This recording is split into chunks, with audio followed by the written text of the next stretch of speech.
దేశం కోసం పనిచేస్తాం, తగిన వేతనం సాధిస్తాం అనే నినాదం భారతీయ మజ్దూర్ సంఘ్ సొంతం.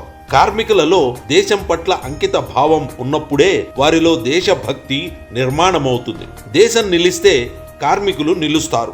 దేశం పతనమైతే కార్మికులు నిలవలేరు. అందుకే కార్మికులలో దేశభక్తిని నింపి వారిలో జాతీయతా భావాన్ని పెంపొందించి తద్వారా దేశానికి వారిని అంకితం చేయాలి. ఇదే ఆశయంతో 1955 జూలై 23న మధ్యప్రదేశ్ రాష్ట్ర రాజధాని భోపాల్ నగరంలో భారతీయ మజ్దూర్ సంఘ్ ఆవిర్భవించింది.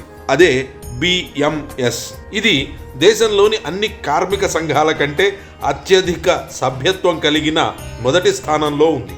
త్యాగం, తపస్సు, బలిదానం పునాదిగా కార్యకర్తలు నిరంతర అవిరామ కృషితో కొన్ని నిర్దిష్టమైన విశేషమైన ప్రాధాన్యతలపై ప్రపంచ కార్మిక లోకాలకు ఇది ఆదర్శమైంది. కార్మికులలో స్వదేశీ, స్వావలంబన, స్వాభిమానం నింపే ఉద్దేశంతో దత్తోపంత్ ఠెంగ్డేజీ బిఎంఎస్ ను ప్రారంభించారు. ఈ పరిశ్రమ నాది అనుకున్నప్పుడు మాత్రమే కార్మికుడు కష్టించి పనిచేస్తాడు. అందుకే కార్మికులను పరిశ్రమల్లో భాగస్వాములుగా చేయాలని బిఎంఎస్ కోరుతోంది.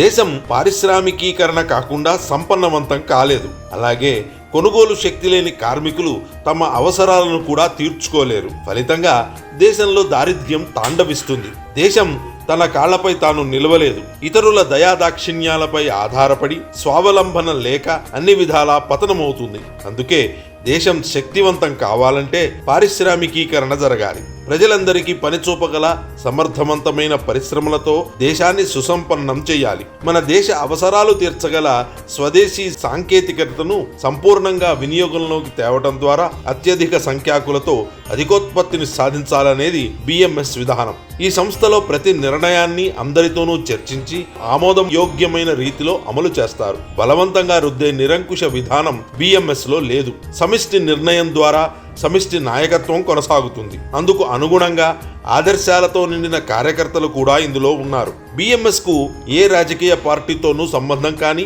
అనుబంధం కానీ లేదు.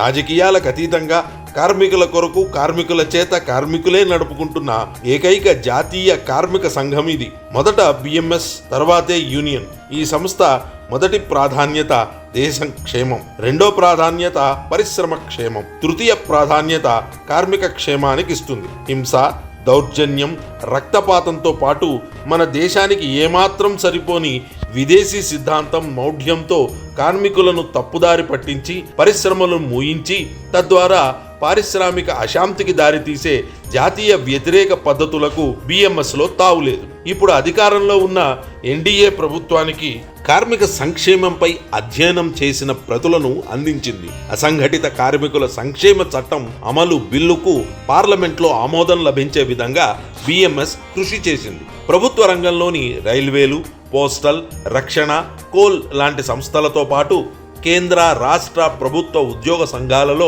పబ్లిక్ రంగ పరిశ్రమలలో కూడా బిఎంఎస్ తన అనుబంధ సంఘాలను ఏర్పాటు చేసుకుని కార్మికుల హక్కుల గురించి నిరంతరం పనిచేస్తోంది. బిఎంఎస్ కంటే ముందు స్థాపించిన కమ్యూనిస్టు సంఘాలు, రాజకీయ పార్టీల అనుబంధ సంఘాలతో కార్మికుల సభ్యత్వం ఈరోజు బిఎంఎస్ సభ్యత్వానికి దరిదాపుల్లో కూడా లేకపోవడం చూస్తే దేశంలో కార్మికులు బిఎంఎస్ను ఎంత విశ్వసిస్తున్నారనేది అర్థమవుతోంది. దేశభక్తులైన కార్మికులను నిర్మించడం, సంఘటిత, అసంఘటిత రంగాల కార్మికుల సమస్యలను పరిష్కరించడంతో బిఎంఎస్ తన వంతు పాత్ర పోషిస్తోంది.